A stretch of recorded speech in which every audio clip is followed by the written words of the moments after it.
Namaste, everyone. My name is Deborah Quibell, and I'm a senior instructor for the Institute for Inner Studies.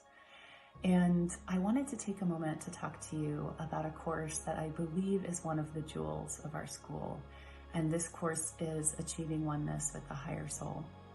And it's one of my absolute favorite courses to teach because for the whole class, we have the opportunity to talk about our spiritual nature, to understand more about the soul and understand more about yoga or achieving oneness or union with this higher soul or this spiritual aspect of ourselves.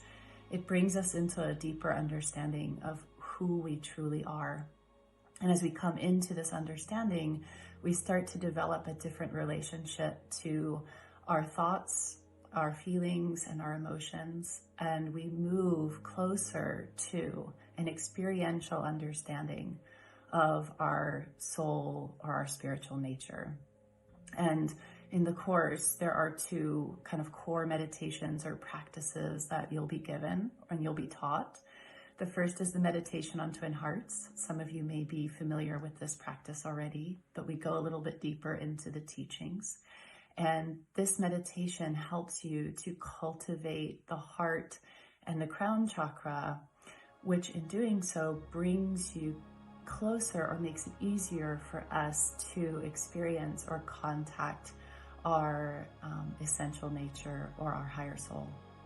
And the other meditation that you're taught is called the meditation on the blue pearl or meditation on the higher soul.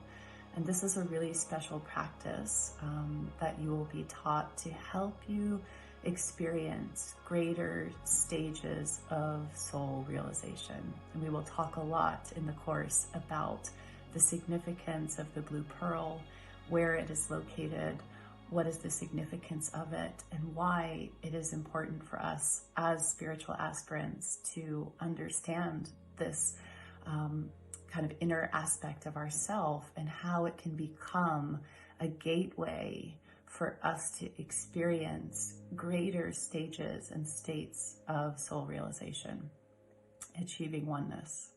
So I am really excited that this course is now open and available to everyone, and I'm hoping to see some of you there. So thank you so much. I'll see you soon. Namaste.